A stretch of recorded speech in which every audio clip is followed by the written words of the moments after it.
اهلا بيكم وحلقه جديده من بودكاست بين الخطوط. هنتكلم عن صعود مصر لدور الثمانية وايه المراحل اللي مرينا بيها في مباراه بنين.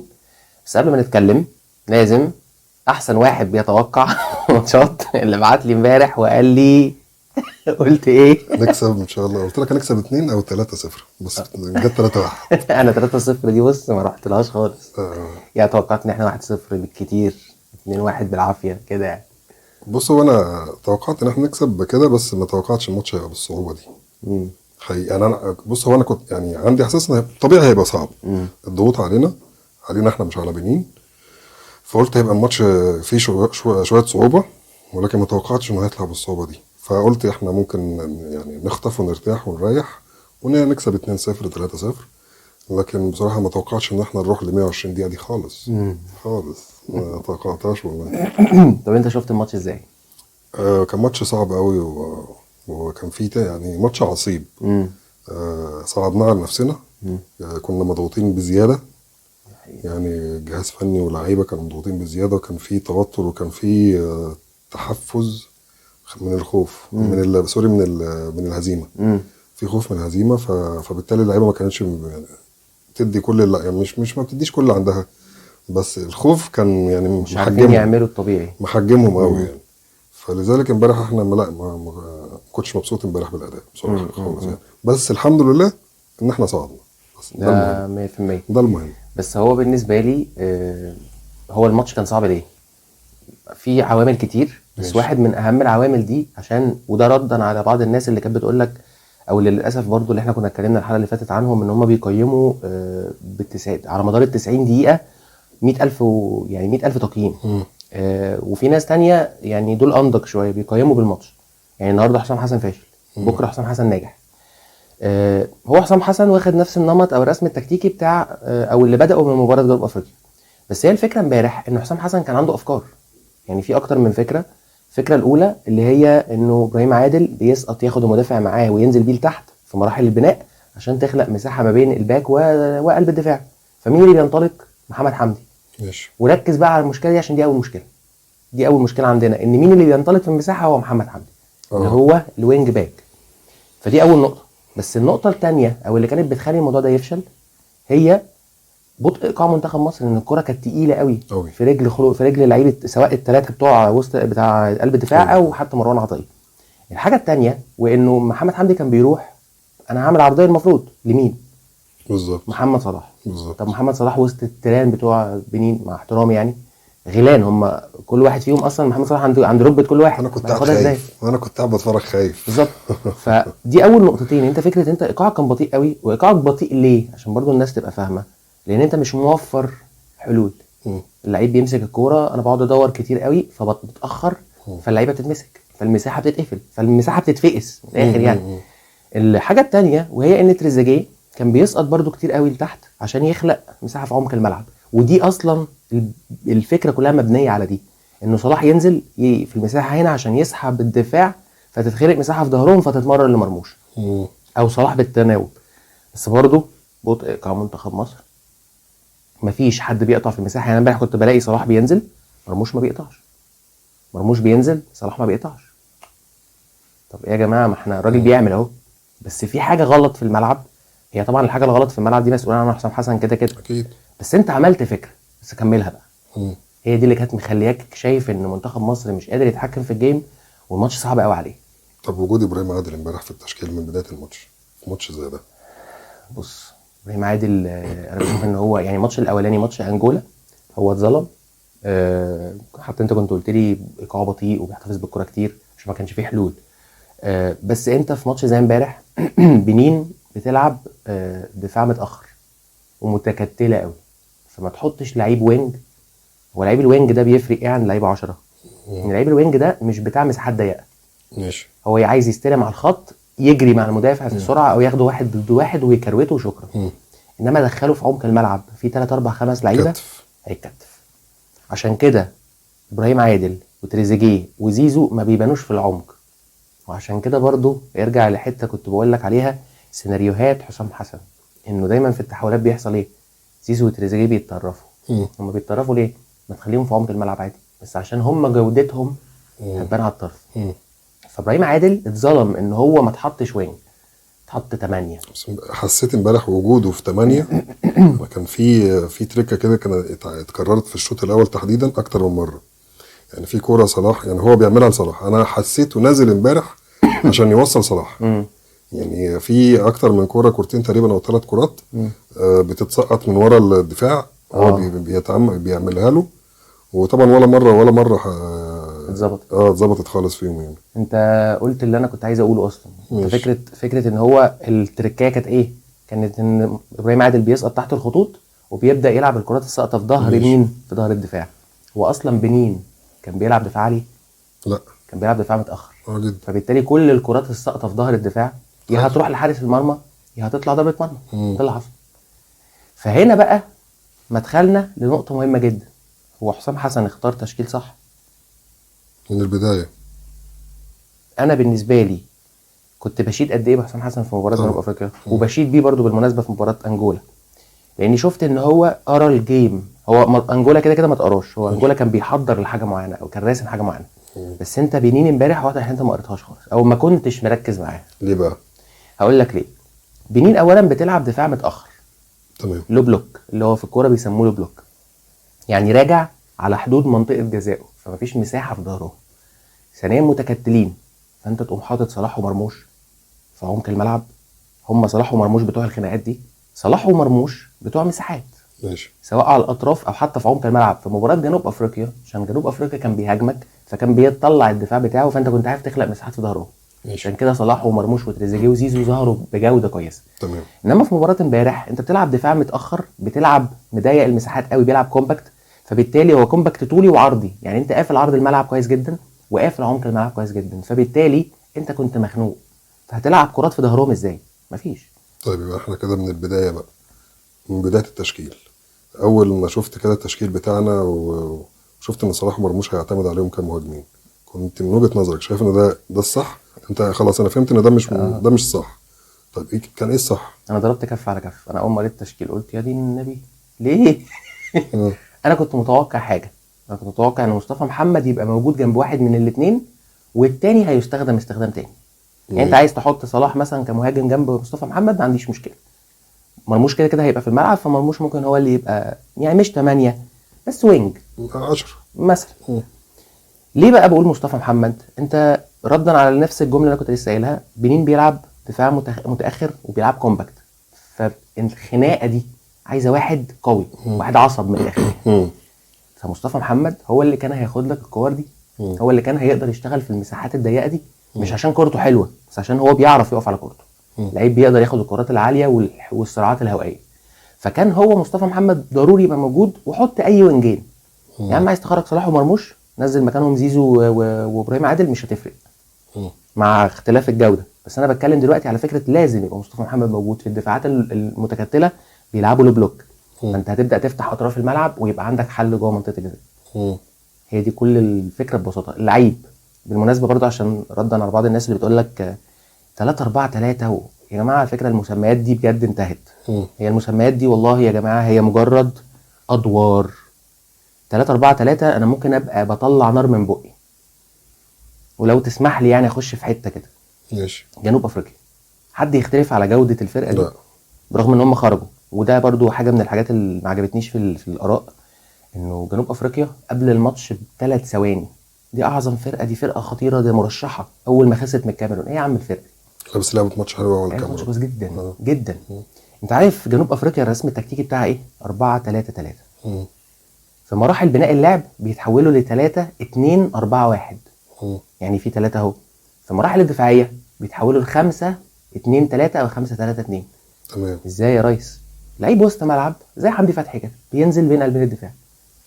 هو 4-3-3 على الورق اهو، اللي بتعجبكم او اللي بترضيكم، بس في النهايه التنفيذ في الملعب مختلف، خلاها اتحولت 5. فهي يا جماعه هي مش فكره 5-3-2 ولا 3-4-3 ولا 1-1-9. هي توظيف. فمشكله مش في 3-4-3، هي المشكله ان انت مثلا ماتش زي ده انت بتلعب بنين في مساحات ضيقه، فانت محتاج مبدئيا امام عاشور جنب مروان عطيه. ده مبدئيا كده. طيب خلينا بقى من البدايه بقى، نرجع تاني معاك للبدايه. ماشي. من وجهه نظرك كان ايه التشكيله الانسب للماتش ده كتشكيله كتوتال بقى؟ ماشي. بص انا بالنسبه لي عادي جدا، هو نفس الاسماء، هنغير اسمين بس. مين؟ ممكن تطلع ابراهيم عادل تحط ماشي. مكانه مصطفى محمد في القلب، تمام. وبدل تريزيجيه ما يبقى هنا، يا يبقى على الطرف مكان مرموش، يا اما امام عاشور مكان تريزيجيه، بس كده. تمام. يعني انت محتاج هي 5-2-3 عادي، امام عاشور جنب مروان عطيه عشان في التكتلات او في الزحمه هو اللاعب الوحيد اللي بيقدر يستلم بظهره وبيقدر يستلم في الزحمه وبيقدر يطلعك بس انت شايف بشكل ان عمودي. امام جاهز بدنيا؟ هي دي بقى الفكره. بس برضو ما هو انت برضو مين اللي يسال على الموضوع؟ انت كان عندك فرصه ذهبيه مباراه انجولا انك انت تجهز امام عاشور، تديله 90 دقيقه، يا عم اديله 80 دقيقه، اديله شوط. انت ما اديتلوش خالص، فمعنى انت ما اديتلوش خالص انت بتريحه. بيريح. ما معنى انت بتريحه ان هو جاهز. مم. صح ولا انا غلطان؟ فهو بغض النظر عن جاهزيه امام او من عدمها، بس انت في مشكله لو كنت اديته شوط. لا الماتش كنت اتمنى بصراحه انت يكون اصلا موجود. لما نزلت امام عاشور بقى شكلك في بناء اللعب اسهل. تحس ان الكره بقت سهله، دي اللي هي اي حد بيتفرج على الماتش هياخد باله منها. مش هيبقى ممكن ما يبقاش عارف ليه السبب، بس بقت الدنيا سهله ليه كده. امام عاشور لما عمل كده نزل سهل الدنيا. زيزو لما نزل عشان زيزو اتطرف خد وينج، محمد صلاح خد وينج، وبقى مرموش هو اللي في القلب، فبقى شكلك احسن لان بقى انت اديت لي زيزو الصلاحيات بتاعته، انت سبت وينج بقى خلاص مش في العمق. طيب انا هسألك سؤال بقى، الطريقه الانسب من وجهه نظرك، ماشي، الطريقه الانسب لمنتخب مصر اللي يكون فيها شكله حلو ويؤدي فيها اداء اللي الناس بتتمناه او اللي يعجبنا او اللي يعجبنا كجمهور. ماشي. الطريقه الانسب مع الاسماء اللي تنفذ الطريقه دي او اللي وظائفهم في الملعب تكون مناسبه للطريقه دي. ماشي. من وجهه نظرك مين؟ طريقه كرسم تكتيكي ولا كرسم تكتيكي الاول؟ طيب انا يعني ردي ممكن كرسم تكتيكي وبعد كده هتقول لي مين اللي نفذ الرسم التكتيكي. ماشي. انا ردي ممكن ما يعجبكش، لا قول. لان انا بالنسبه لي زي ما كنت لسه بقول لك، جنوب افريقيا على سبيل المثال بيلعب على الورق برسم تكتيكي، بس في الملعب رسم تكتيكي مختلف. فهو الرسم التكتيكي اصلا عموما هي مجرد ادوار في الملعب. ما انت هتقول لي احنا هنعمل كذا، في الحاله الدفاعيه وضعنا هيكون بالشكل كذا، في الحاله الهجوميه الشكل كذا، في التحولات هنعمل كذا. بص هو نفس النمط اللي بيشتغل بيه كابتن حسام حسن، هو مش وحش خالص بالمناسبه، 4-3. بس هي الفكره كلها في ايه؟ اولا الوينج باكس بتوعك اللي هم مين؟ محمد هاني، حمدي فتحي ومحمد حمدي. تمام. هل الاثنين دول بتوع صراعات واحد ضد واحد؟ بالمناسبه ربنا يشفيه. ربنا يشفيه والله. انا زعلت جدا. انا اول اصلا ما شفت الوقعه انا حسيتها، بس يعني عمال اقول يا رب لا يا رب لا يا رب لا. انا افتكرته في الاول، يعني في الاول قلت ان شاء الله يكون بيعمل كده عشان ما ياخدش انذار، لانه حاطط رجله في الواد، بس لا كان باين عليها. يعني خسرنا خساره كبيره قوي محمد حمدي. يعني الناس هتاخد بالها على فكره، مش هتحس بوجوده بس هتحس بغيابه. ده الناس هتشوفه ان شاء الله لحد النهائي. ربنا يشفيه. ربنا يشفيه والله. فانت بالنسبه لك محمد هاني ومحمد حمدي دول الوينج باكس بتوعك. طب الوينج باكس بتوعك دول بتوع صراعات واحد ضد واحد؟ لا.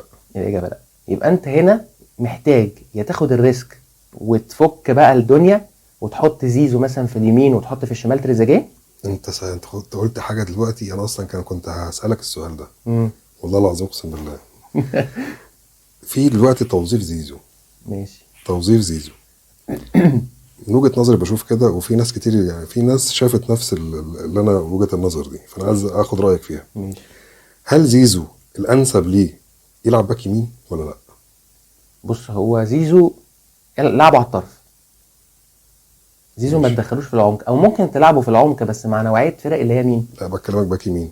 ما انا بص، انا هنا هو باك يمين هيبقى طرف ماشي، بس مش باك، هو يبقى بوينج باك. ليه؟ عشان دايما يبقى محمي. حلو. لان زيزو كادوار دفاعيه هو مش هيديك 100%، ماشي. بس في الهجوميه هيديك 100%. تمام. ودي او قصه. تمام. محمد هاني ومحمد حمدي هيدوك 100% دفاع، ماشي. بس مش هيدوك، ممكن ما يدوكش 50% هجوم. ماشي. مش عشان حاجه، انت لو هتحطهم في السياق بتاعهم في مساحه هيدوك. حلو. زي مباراه جنوب افريقيا كان حمدي ومحمد هاني بالمناسبه ما حدش اتكلم عنهم خالص، بس هم كانوا من نجوم الجيم. مجرد بس ان هم بيطلعوا كانوا بيخلقوا مساحات في القلب لزيزو وتريزيجيه، عشان كده زيزو وتريزيجيه ظهروا كويس جدا في الماتش ده. ماشي. بس انت في العموم لو بتلعب فرقه مقفله زي بنين، انت ما ينفعش الوينج باكس بتوعك يبقوا حمدي ومحمد هاني، لان دول هيتحطوا في سياق مش بتاعهم، واحد ضد واحد، دول مش بتاعهم. انت حط زيزو، حط تريزيجيه في ماتش زي ده عادي جدا مسموح. مش هقول لك بقى ساعتها حط امام في قلب الملعب، ممكن تحط جنب مروان واحد وتد محمد شحاته، شحاتة مهند مثلا. لاشين، ايا كان اللي موجود ومتاح. فرجوعا لسؤالك، هو ايه احسن شكل؟ احسن شكل ان انت على حسب طبعا المنافس، لو منافس فاتح خطوطه مفيش مشكله ان انت تحط زيزو وتريزيجيه او ابراهيم عادل في القلب، لان مش هيبقى فيه زحمه. ماشي. انما لو في زحمه وفرقه تلعب لو بلوك او حتى ميديم بلوك ومضيقه المساحات في قلب الملعب قوي، فانت محتاج نوعيه لاعب زي امام عاشور يقدر يفك التكتلات. فهي مش احسن شكل، هي الشكل هو كده كده موجود، منتخب مصر بقى حافظه وثابت وكل حاجه، بس نوعيه اللعيبه. امبارح كابتن حسام حسن في الشوط الثاني شكلنا كان احسن في البناء شويه وفي الناحيه الهجوميه، وعشان كده مروان مسجل جول عشان حاجه بسيطه خالص. الحته اللي انا كنت برضو بقولها لك الماتش اللي فات، ان انا منتظر من حمدي فتحي انه يديله شويه حريه يحمي ظهر مروان عشان مروان يزيد. هيبقى قريب من قلبين الدفاع، ومجرد ما الكره تتحول هيبدا هو في الترانزيشن بتاع البنين يبدا هو يرجع تاني. يرجع ورا. ده اللي حصل امبارح. فكابتن حسام حسن برضو خوف من الفكره بتاعت بنين او خوف من المخاطره، قال لك لا اثبت انت يا حمدي وانا هنزل امام عاشور جنب مروان. فعشان كده امام خد ادوار، مروان خد ادوار، فبدات الشكل تختلف. فهي مش شكل يعني، مفيش حاجه مفيش حاجه معينه اسمها هو ده القالب اللي لازم منتخب مصر يشتغل عليه. لا، هو كل منافس وكل فرقه وكل حتى لعيب عندك ممكن تستغله في نفس الحته. زيزو وتريزيجيه ممكن يخشوا في القلب بس مع نوعيه فرق، بس ما يعرفوش يشتغلوا في القلب في ماتش بنين. فاهم قصدي؟ عشان كده هو السؤال ده ملوش اجابه. مفيش كتاب مثلا اسمه كتاب التاكتكس اللي لازم نمشي على الحته دي. لا، انت كل ماتش وليه قصته. بمناسبه حمدي فتحي بقى، احنا كنا اتكلمنا في اول حلقه تقريبا عن حمدي فتحي وادواره اللي بيعملها رقم 6. ما اعرفش، بشوف ان حمدي فتحي ده انسب دور اللي الكابتن حسام بيوظفه فيه الاخر كام ماتش، بدايه من ماتش جنوب افريقيا اللي هو الليبرو المقلوب. يعني سواء يبقى ورا الاثنين سيرت باكين او معاهم او قدامهم في حاله الزياده الهجوميه، الزياده العدديه. فبحس ان حمدي فتحي ده بصراحه شكله اختلف، اداؤه اختلف، حتى مردوده عند الناس بقت تشوف حمدي فتحي عكس اول ماتش. او ماتش الناس كانت بتشوف حمدي فتحي لا قليل جدا. بس بعد التوظيف المختلف اللي كابتن حسام حطه فيه، لا الناس بدأت تشوف حمدي فتحي. حمدي بيتميز ان هو راجل فعلا بجد، وعنده يعني عنده فايتر، ويقدر يؤدي الادوار الدفاعيه بقوه وبشراسه. فهو بيتميز بالحته دي جدا، فعشان كده نور وظهر. ويعني واعتقد كان في ماتش من الماتشات يعني ماتش جنوب افريقيا، يعني الناس اعتبروه نجم من نجوم المباراه. دي حقيقه. فاهم؟ شوف الاختلاف. قبلها بماتش كان الناس بتشتمه يعني، وانا واحد من الناس انتقدت، مش هخبي يعني، مش هنكر. ولكن في ماتش جنوب افريقيا لا، ده هو ظهرت ادواره الدفاعيه وظهرت امكانياته القويه جدا في المكان ده. فبشوف ان دي برضو حاجه تحسب للكابتن حسام، ان هو قدر يستغل امكانياته. فالنقطه انت كنت قلتها قبل كده، انه انت تقدر توظف امكانيات لعيبتك فين بالظبط. فبشوف ان حمدي فتحي واحد من الحاجات المنوره في النقطه دي. يعني دي حقيقة. كابتن حسام قدر يوظفه بشكل مناسب بامكانياته. هو الجمله اللي انت قلتها حلوه قوي يا منعم، وهترد على الحاجه اللي احنا دايما بنتكلم فيها، انه يا جماعه اللعيب ده انت كواحد من المشجعين او الجمهور، انت خلاص عارف انه زيزو مثلا او حمدي فتحي او ياسر او واتيفر مين لعيب كويس، والا ما كانش هيبقى موجود في المنتخب. اكيد. ففكره التقليل انه يا عم دول مش عارف ايه، ده الكلام ده انت ممكن تقوله وانت قاعد على القهوه في لحظه غضب وشكرا. انما يبقى ده تقييمك المطلق؟ لا. حمدي فتحي في مباراه زيمبابوي نتيجه ان هو كان متوظف 6 يساعد في بناء اللعب، هو عمره ما يعرف يعمل كده. فبالتالي انت ظلمت الراجل ده وحطيته في السياق اللي مش هيناسبه تماما. بس مجرد ان انت نزلته لتحت حتى بقى عنده مساحه. عارف بيفكرني بمين؟ محمد النني.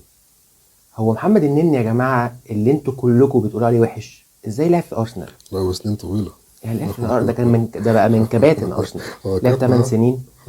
محمد النني انهي سياق بالظبط اللي بيناسبه؟ نفس سياق حمدي فتحي، بس مش انه يتحط ليبرو مقلوب. في مراحل بناء اللعب ينزل تحت الخطوط بين قلبين الدفاع، يوزع اللعب، عنده وقت ومساحه، بيبقى كاشف الملعب، بيديك كور مظبوطه. بس حطه في وسط الملعب، طلعه 5-6 متر، مش هتلاقيه. هل ده معناه ان هو لعيب وحش؟ لا يا جماعه، هي توظيفاته وهي قدراته كده. فبالتالي حمدي فتحي نفس القصه. حمدي فتحي لما انت رجعته تحت الخطوط، اولا هو لعيب، هو بيقرا المساحات كويس جدا وعنده التايمنج حلو جدا في الضغط، فبالتالي هيديك قوي في المساحه دي وهيحمي قلوب الدفاع. وعايز اتطرق لحاجه معلش في موضوع بنين، ان بنين امبارح عمل جيم حلو قوي في فكره معينه اشتغل عليها المدرب بتاعهم. هي احنا قدرنا يعني نبوظ الفكره دي.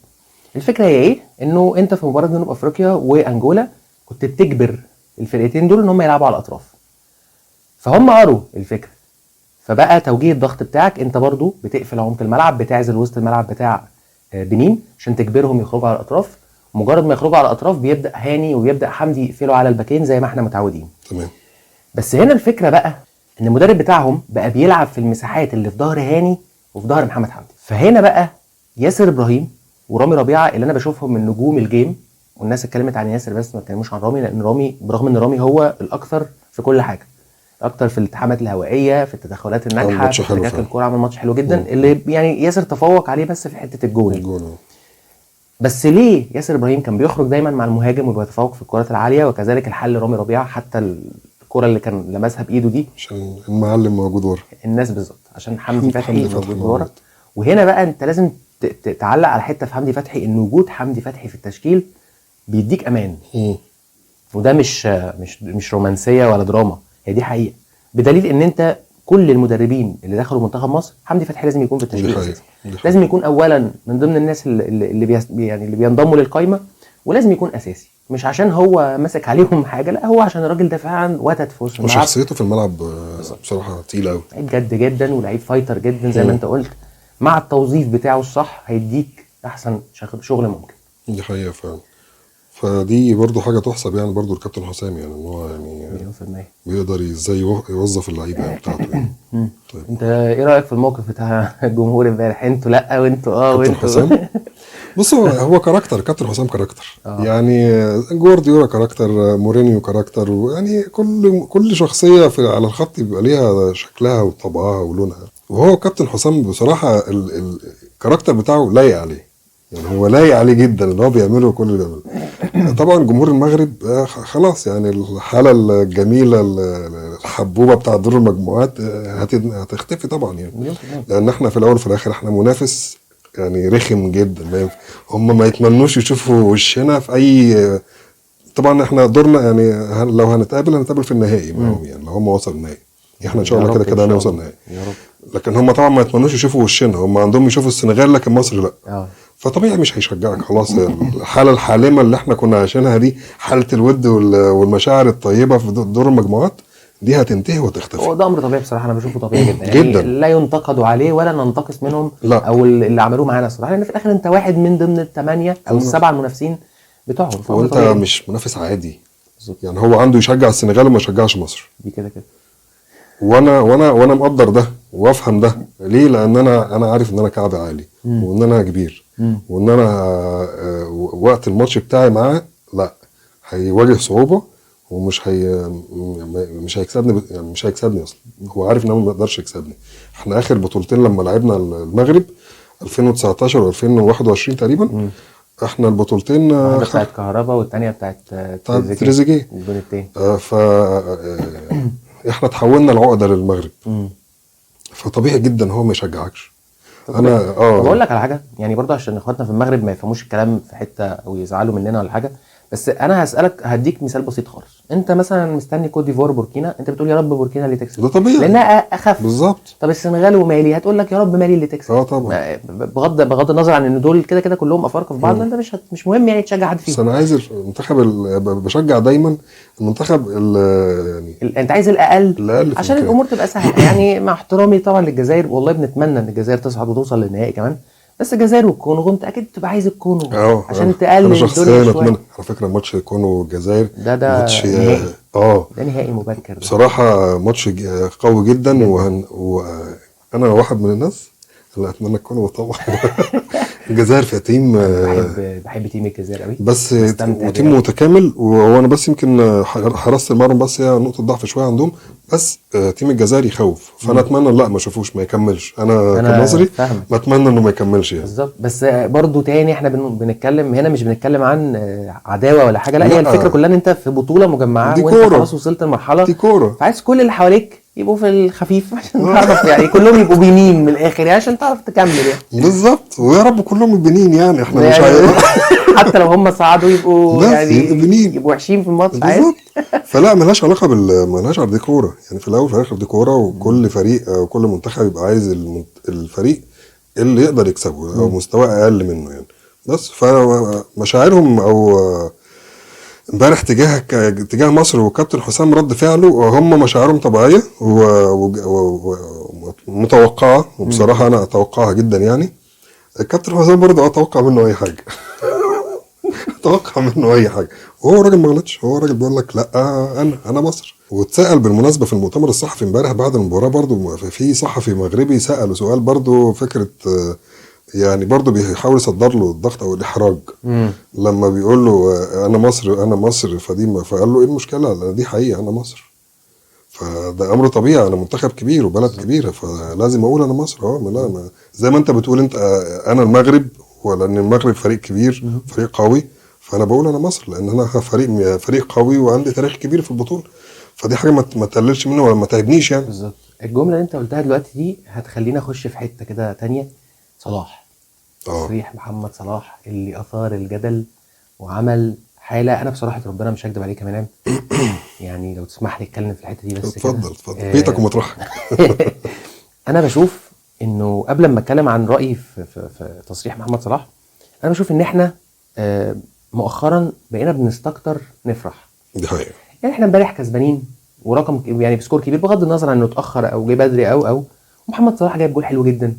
والفرقه يعني بغض النظر عن التكتيفه اللي الفرقه فيها، بس كل لعيب بيطلع 200% بصراحه. فليه يا جماعه ما نفرحش بماتش بنين ونستنى بقى نشوف مين اللي هيجي لنا وربنا يكرمنا ان شاء الله، حتى لو بنطلع بشكل مش احسن حاجه. ما كوت ديفوار السنه اللي فاتت خدت او النسخه اللي فاتت خدت البطوله وهي كانت ثالث وصعدت وكانت ثالث مجموعه على هدف. بالظبط يعني برضه هدف مش هي هدف الفريق الثاني كان تقريبا مش فاكر كان مين، جابون تقريبا ولا مين، هو اللي دخل فيه هدف فبالتالي صعد كوت ديفوار. فانت بالنسبه لك انت كنت فعلا، هو فعلا حتى اتقالت الجمله اللي بيقول لك انت رجع من الحياه من الموت للحياه. دي حقيقه. فبغض النظر عن الشكل في الاول وفي الاخر معلش انا كسبت بطوله، حد هيفتكر انا كنت شكلي ايه؟ لا خالص. ففكره ان انت بتستكتر الفرحه على نفسك. فجاي تصريح محمد صلاح امبارح، والله انا سمعت تصريح اول ما سمعته في القناه قلت يا نهار ابيض، ده محمد صلاح النهارده هيتقطع لانه اتفهم التصريح بشكل غلط. وبعدين فجاه انتشر على السوشيال ميديا برضو التصريح الحقيقي بقى، بدات ان بعض الناس تتكلم انه يا جماعه لا ما فيش الكلام ده وبصوا بقى للتصريح الطبيعي. فليه يا جماعه بنستكتر نفرح؟ يعني حسام حسن عمل لقطه، معلش برضو في الاول وفي الاخر هو حضرتك اللي بتقيم، مش حضرتك مش بني ادم ولا انت لوح تلج طبعا، انت مش تمثال بالزبط. انت بني ادم يعني بتتاثر بتتعاطف بتنفعل بتغضب. ممكن واحد يقول لك كلمه في الشارع تقوم عيل صغير يقول لك كلمه في الشارع تقوم قسمه نصين.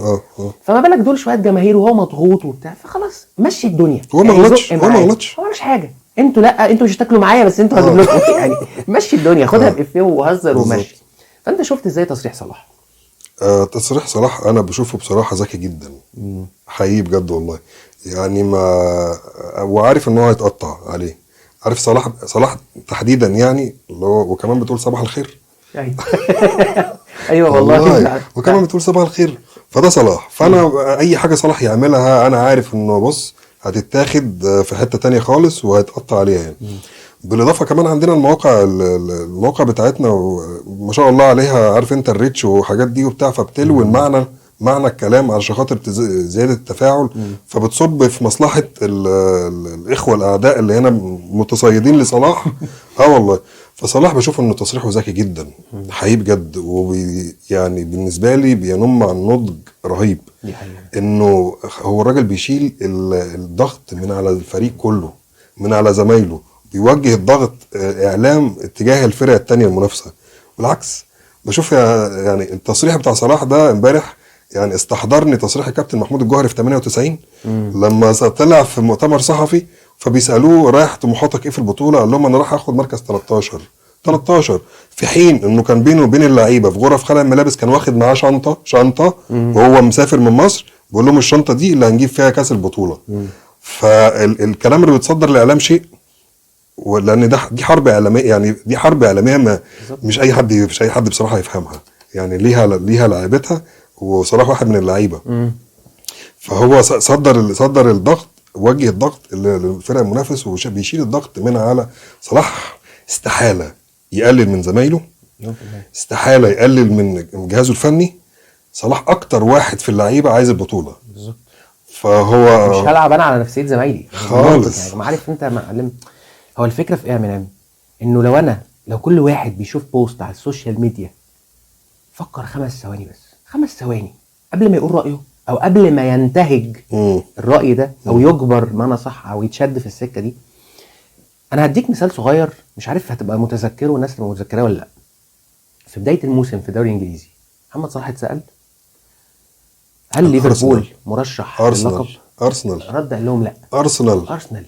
وقال لك ايه بقى؟ يعني انت مش فكره بقى انك قلت ارسنال وسكت وقمت قال على المايك وماشي. لا، ارسنال ان هم بيبنوا مع ارتيتا وهم عندهم امكانيات وفريق متكامل، وقعد يتكلم عن قد ايه هم جامدين وقد ايه هم حلوين. هل حد طلع من ليفربول قال لك ايه يا صلاح ده انت فاشل انت لازم تمشي اعرضوا لي البيع يلا ده ايجيبشن كينج مو صلاح رانينج اي كلام؟ فاهم؟ كل ده اي كلام بالنسبه لهم. الناس عندها نضج، الناس فاهمه ان كل اللي بيتقال من محمد صلاح ده هو مجرد ان انا بشيل الضغوط من على فرقتي وبرميها على ارسنال اللي هو المنافس الرئيسي بتاعي في الدوري، عشان هم الناس كلها تبص عليهم. بالظبط. امبارح في ماتش بنين منتخب مصر من اول ما نزل اللعيبه وهي بتقول النشيد، حسام حسن وهو بيردد النشيد، كلهم مضغوطين جدا، باينه جدا. ليه؟ عشان من الاول في الاخر انت بتلاعب بنين، الضغط كله عليك انت مش على بنين. هم مفيش حاجه يخسروها. عشان كده بنين كانوا بيلعبوا امبارح براح. عشان كده بنين امبارح من اول دقيقه بيكسروا في الريتم. دي حقيقه. وقع، عطل الدنيا، اعمل مش عارف ايه، اعمل فاولات، اعمل كل ده بيعطل اللعب وبيكسر الريتم. ليه؟ عشان انا ما عنديش ضغط. فانا عايز احبطك انت واوصل لك انت الضغط عشان تزيد الضغط عليك فانا اخطف الماتش. انما الماتشات الجايه انت لما توصل لدور الثمانية حظوظك او ترشيحاتك بتزيد. يعني دلوقتي انت خلينا متفقين، انت كوت ديفوار او بوركينا نيجيريا الجزائر كل دول مرشحين، مفيش حد فيهم بيترشح عن التاني خالص، 50-50. فبالتالي كل ما العدد بيقل كل ما الترشيحات بتزيد وبتصب في مصلحتك. بالتالي انا اصلا مضغوط. حسام حسن اصلا خايف يعمل لقطه في اي ماتش يمشوه. هو الفكره هيقول لك انا هرجع من المغرب على بيتي، مش هرجع على التدريب. ففي ضغط جامد، فانا بشيل الضغط كله من على حسام حسن ومن على اللعيبه. وبالمناسبه بقى ده في حاجه بقى ما حدش يمكن يتكلم فيها خالص، ان صلاح بيحط ضغط قد كده على نفسه وعلى عمر مرموش وعلى مصطفى محمد. لانه قال لك احنا مش مرشحين، لانه يعني ليه الناس مش بترشحنا؟ عشان احنا معانا لعيبه صغيره وكلهم في الدوري المحلي، فيمكن عشان كده ما حدش بيتكلم وسط كل المحترفين اللي حوالينا في باقي الفرق. فاذا انا المحترف، انا الملك بتاع الجيل ده، فانا اللي على الضغط كله. صلاح بص صلاح ما انا بقول لك من ضمن صفاته بيتميز بقوه الشخصيه. دي حقيقه. وبيتحمل المسؤوليه.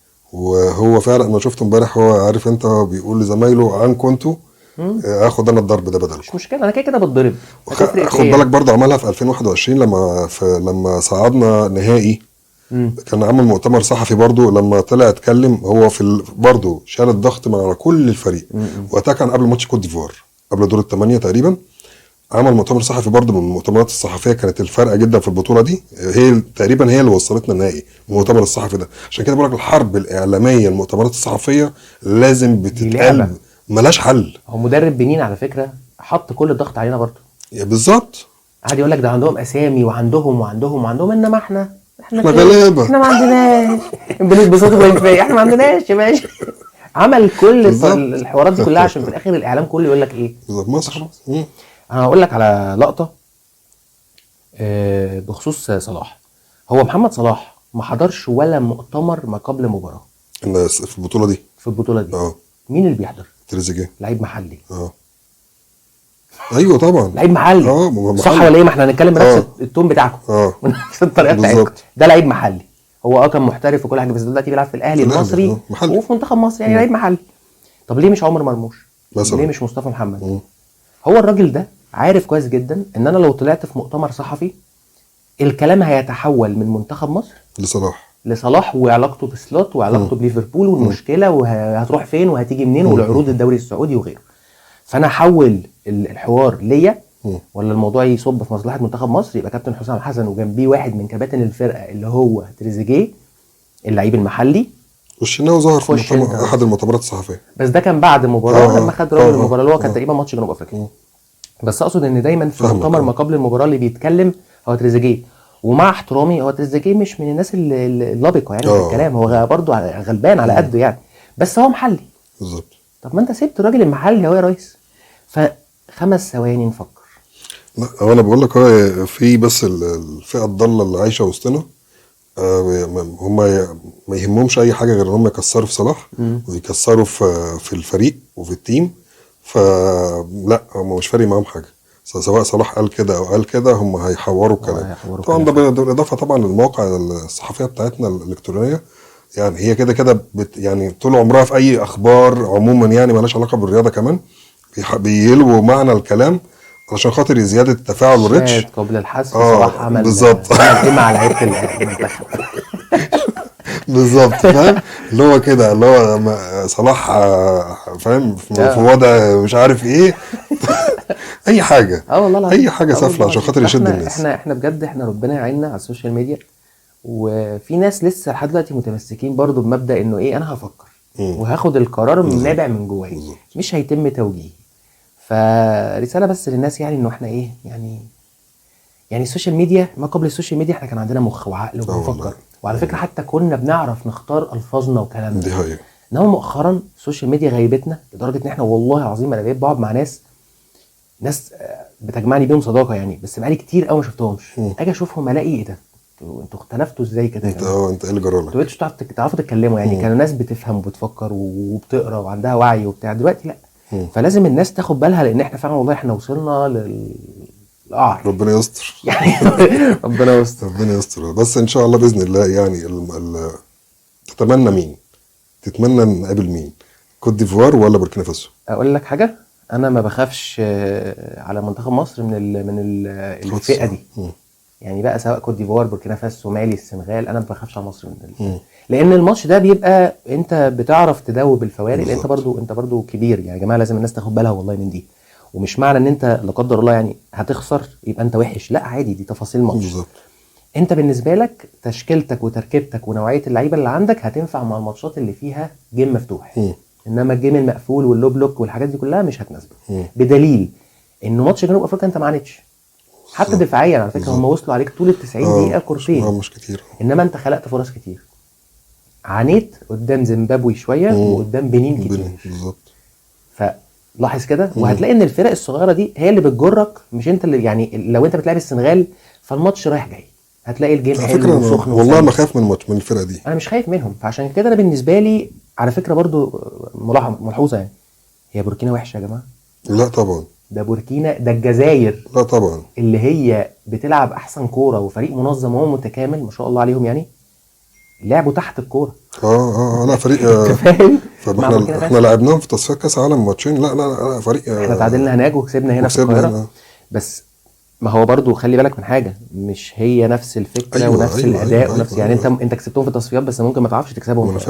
فانت قابل اللي تقابله، المهم انت تبقى مستعد. ولازم الناس تبقى واثقه وعارفه انه منتخب مصر قادر واللعيبه عندها رغبه جدا، وحسام حسن عنده رغبه جدا، واحنا كلنا بنتمنى طبعا. فخير بالظبط. وسيبوا الناس تشتغل. انا بص طالما هي ماشيه يا سيدي حتى لو مش عاجبك الاداء يا عم تعالى بعد ما يرجعوا نرجلش، نقعد نرجلش نشوف ايه الزياده هنا نقصه والحلو هنا ننط نعمل الليله يعني. بالظبط. بس ان شاء الله باذن الله خير. انا متفائل ان شاء الله يعني ان شاء الله الضغط هيتشال من على اللعيبه وعلى الكابتن حسام. ان خلاص كده ما بقاش فيه يعني فكره انه يرجع على البيت. خلاص كده اتشالت، مش بقتش موجوده. اتمنى كمسؤولين وكاتحاد كوره. فلا اعتقد كده الكابتن حسام مكمل سواء حتى لو لا قدر الله خرج من دور الثمانيه فهو مكمل. فبالتالي الضغوط لحد ما اتشالت شويه، هنهدى شويه، لا هنقدر نلعب دور الثمانيه بشكل احسن من دور ال16. وان شاء الله باذن الله على وعد معاك في النهائي ان شاء الله. ان شاء الله نستنى في انتظار العزومه باذن الله. في عزومه ان شاء الله في حاله فوز منتخب مصر، لان انا اللي توقعت وانا اللي قلت خلاص في حاله فوز منتخب مصر ان شاء الله انا اللي عازم شوقي. انا مش عازم حتى لو حصل ايه، انا ما طلبتش ولا قلت ولا عملها. اتشرفت بيك يا منعم كالعاده. حبيبي يا شوقي، حبيبي يا ببقى شوقي، مبسوط مبسوط. ومتحمس ومستني الحلقه دايما والله. ربنا يخليك، وانا كمان نتمنى والله. برضو نكون ضيوف خفاف على الناس، إن شاء الله. وتكون الحلقه عجبتكم. ان شاء الله باذن ولو الله. عجبتكم بقى يعني ما تنسوش تفاعل ومشاركه، وتقولوا لنا رايكم في الكومنتات برضو، عشان لو في اي حاجه نقدر نطورها ونشتغل عليها. شكرا يا منعم. مبروك لمصر وافرحوا، مبروك لمصر، والله. مبروك لمصر. سلام. السلام عليكم.